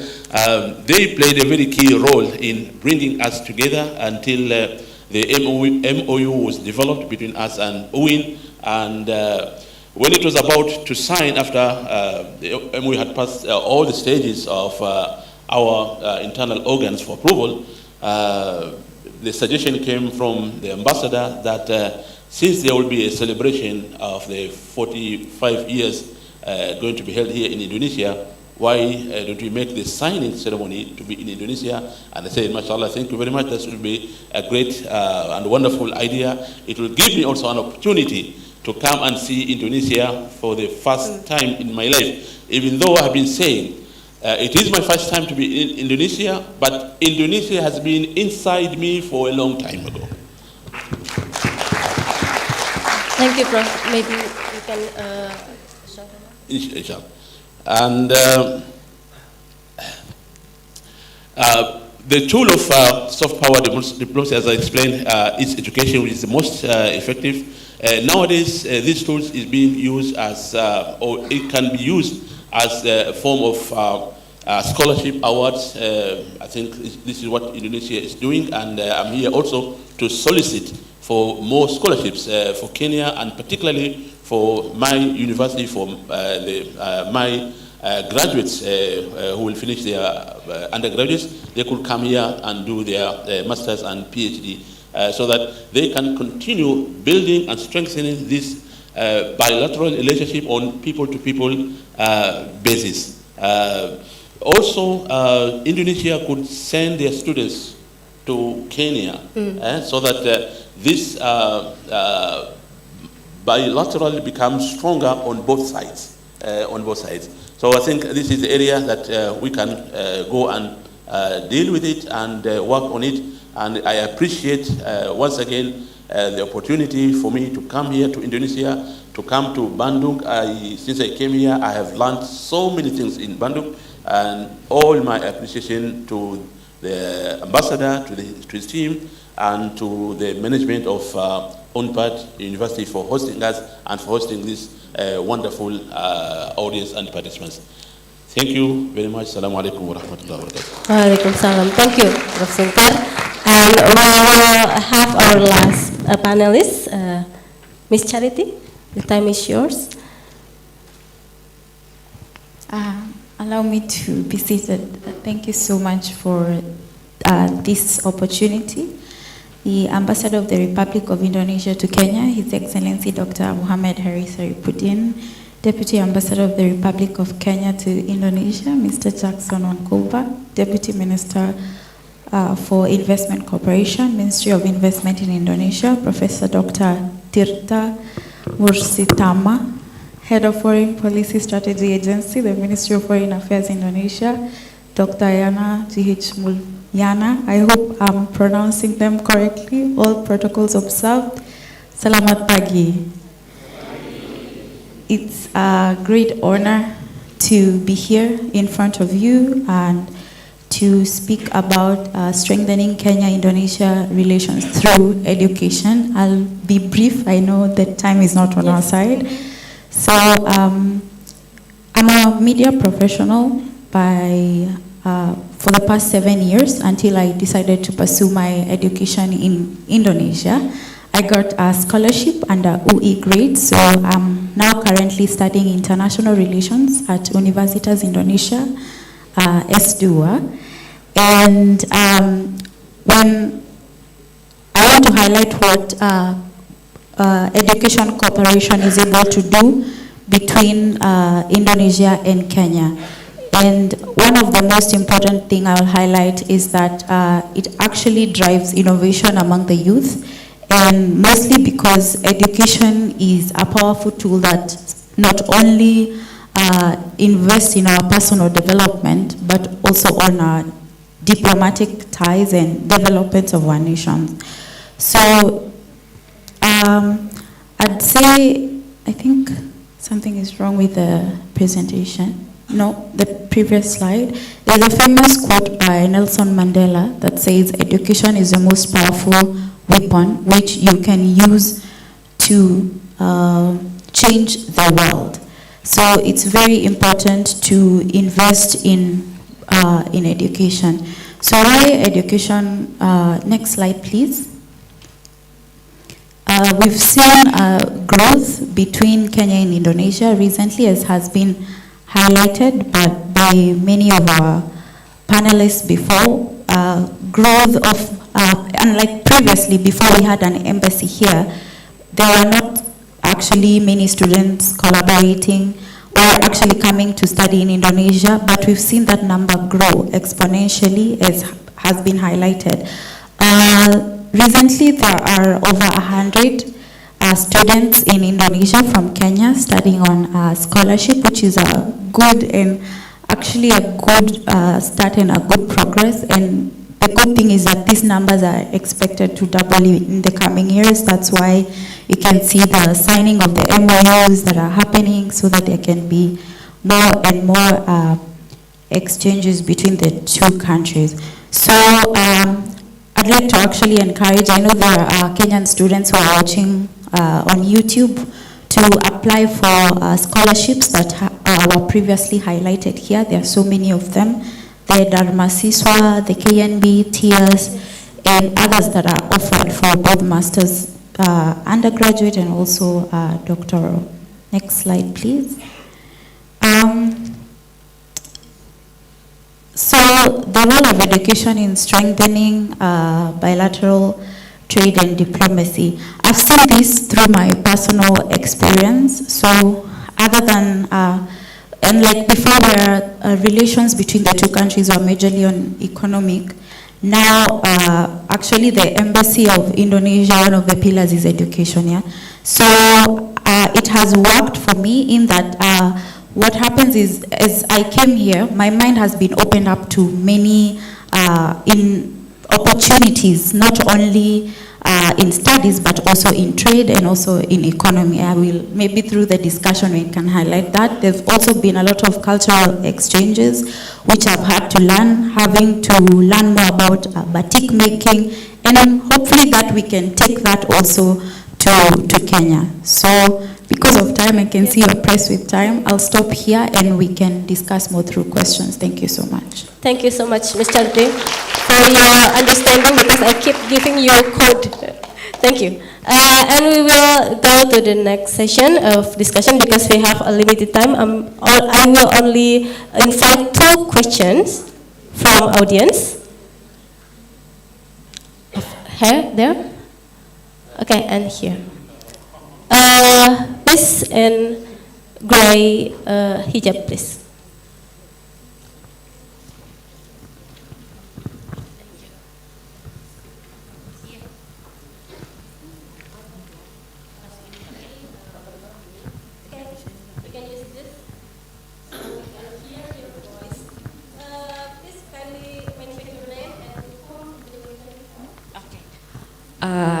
Hello everyone, I want to introduce myself first. My name is Marisa. I am from International Relations major in Universitas Pajajaran. So actually the question will be pointed to maybe Dr. Tirta and Mr. Jackson. As mentioned before, Indonesia and Kenya has committed on numerous cooperations and partnership in many kind of area, and one of them includes cooperation in mining and natural resources. And if we're talking about the potential of natural resources, we also facing the possible challenges about the environmental issues itself. So the question I would like to ask is, how do Indonesia and Kenya ensure that the existing mining cooperation between the two countries is still committed or using the sustainable principle and environmentally friendly? Maybe that's the question. Thank you so much. Thank you. Prof. Tirta, you may answer directly about the environmental aspect of the mining and natural resources. Okay, Marisa, since the time is also limited, I just go straight to the answer. The government has been underlying the sustainable investment or inclusive investment. This is the things. Even the former Minister of Investment, Pak Bahlil, or even current Minister of Investment, Pak Rosan, underlined that. So, since a few years ago, that every investment we call like green energy, green investment, right? And then maybe Mas Hadia, if you can share the possible the downstream industry. So we highlight few downstream industry, mostly from the natural resources, okay, but not only adding the value from the natural resources itself, but also to ensure that the how they do the purification, for example, is also properly. But we do understand that in the field, for example, we take the Morowali, for example. Yeah, maybe that is not really. We need to improve the implementation of the ESG principles, but on the other areas, that it already shows that the how they do the smelting and how do they the downstream industry, the principle of ESG is confirmed there. So one is the Morowali, and the other, I forgot one of the good example, and the government now make that investment area as a champion. So in the future, we confirm that the investors that come to Indonesia, mostly in the renewable industry, renewable energy, and the new energy itself also, and we make sure that all the natural resources that they process now will give a benefit to the people surrounded to the area. So if you see for example, from the Maluku Utara, for example, the economic growth of the Maluku Utara is the highest now compared to even the national economic growth. So that shows that there's good signs for us, but it's not enough. Yeah, we make sure the government, along with all the stakeholders, including the business people, and also the NGOs, the society, and also the students. So I think you have a significant roles here. Yeah, doing research or doing things, see from the field, and if you so everything, something happen, not the good things, that you can report to us, or just tell us, or just write in your paper, yeah, and you present in the conference. That will be a very good role for the students. Policy recommendation, yeah, Prof. Yeah. Thank you, Prof. Right. And I think the question also referred. Mr. Rangkopal. Thank you. Terima kasih, Mbak, for that question. And let me start by highlighting that if you maybe have your notes, you may know that Kenya is the only headquarter for UNEP and UN Habitat in the global south. And so we take matters environment and human habitat very, very serious. And we have also been very, very active in issues to do with climate change, climate mitigation, and we even recently had a very, very successful Africa Climate Summit held in Nairobi. And so matters environment, matters to do with human habitat are actually home in Kenya.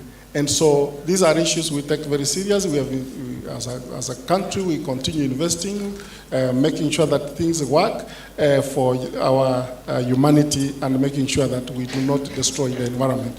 And this also calls for very robust laws, policies, and regulations. And including Kenya, we have a very, very, very robust constitution that has engraved most of these things on it. We have public-private partnerships which are driven by public participation, such that if you have any issue that has an impact on the environment, the community is fully involved.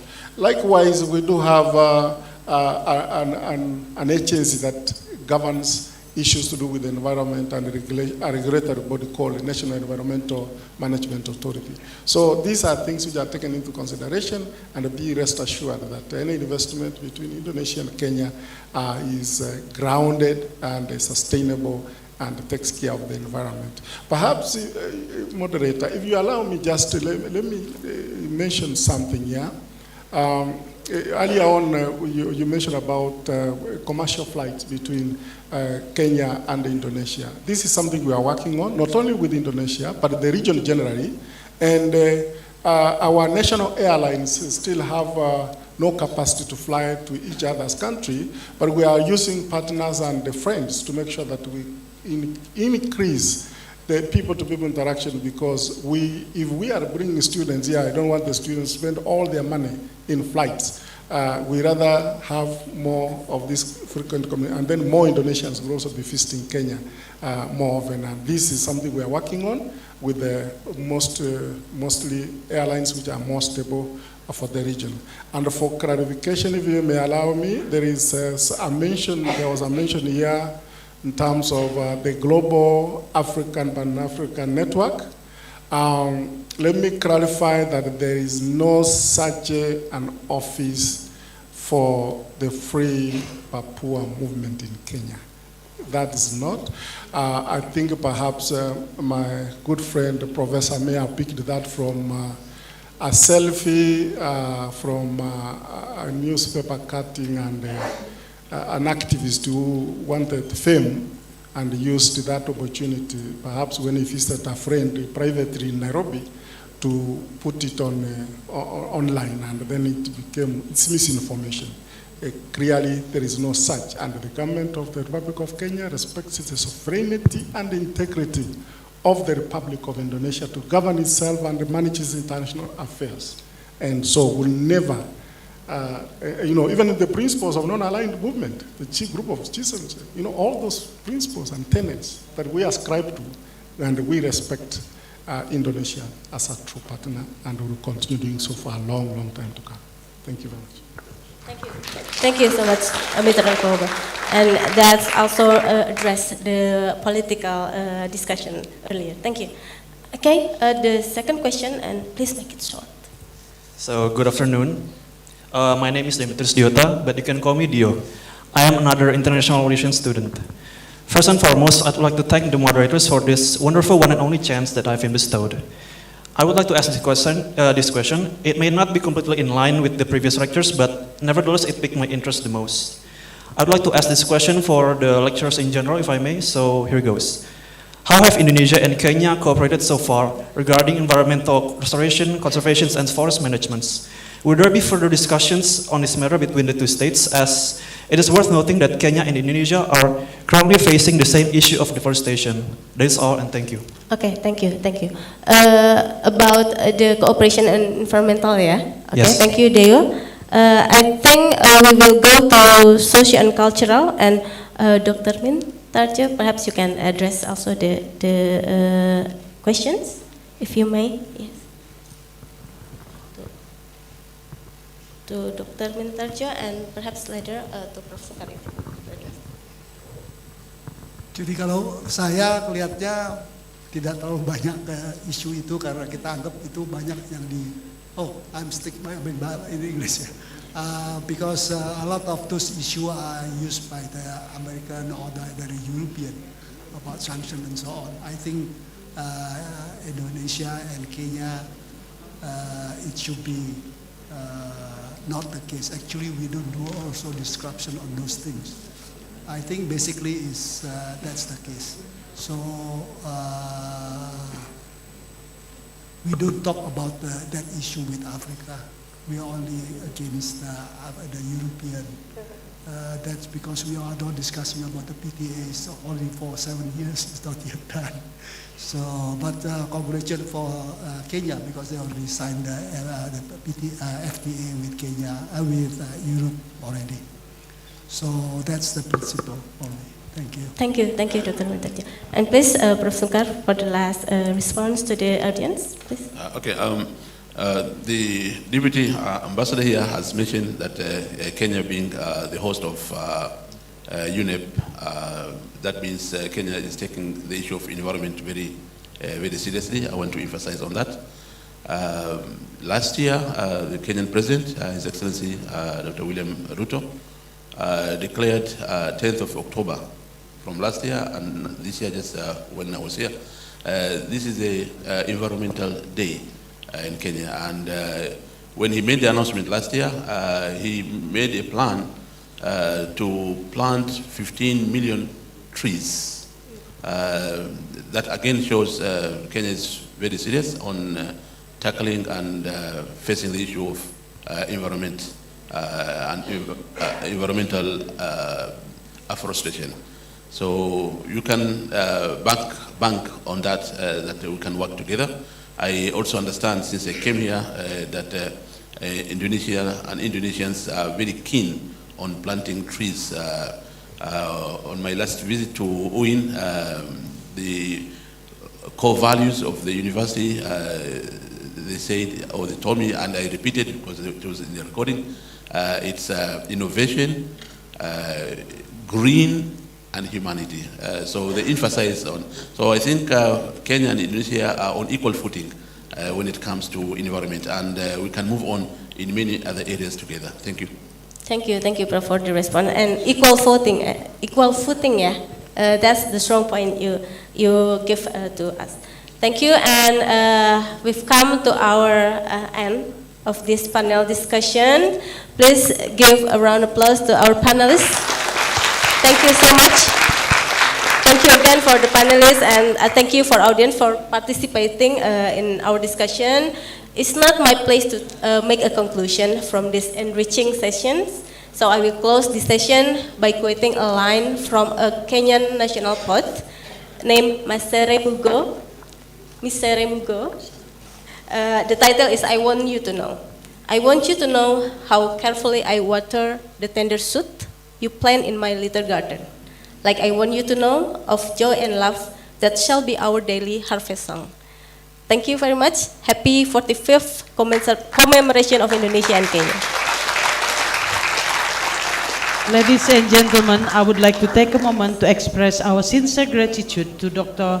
Aliuna Prastiti, Senior Lecturer, International Relations of University of Pajajaran of Bandung, for expertly moderating today's seminar.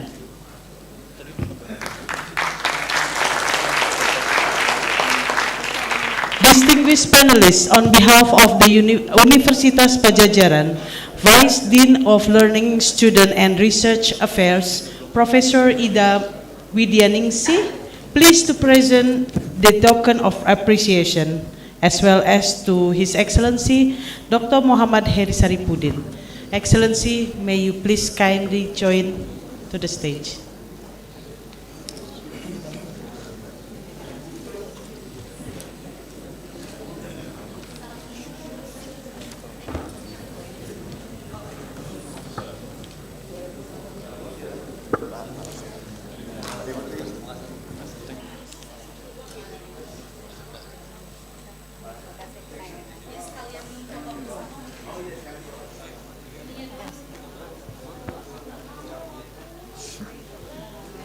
Dear panelists, we kindly request to remain on the stage because we would like to capture this moment with a photograph, please.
Ladies and gentlemen, as we come to the end of today's event, I would like to express my deepest gratitude to all of you for your participation and valuable contributions. We are honored to have had the opportunity to celebrate the 45th anniversary of Indonesia-Kenya diplomatic relation and to engage in such meaningful discussion. A special thank you to all distinguished speakers, dignitaries, and guests for their insights and presence. Your support play a vital role in strengthening the bonds between our two nations. On behalf of the committee, we would like to express our gratitude to all participants. Terima kasih, asante sana.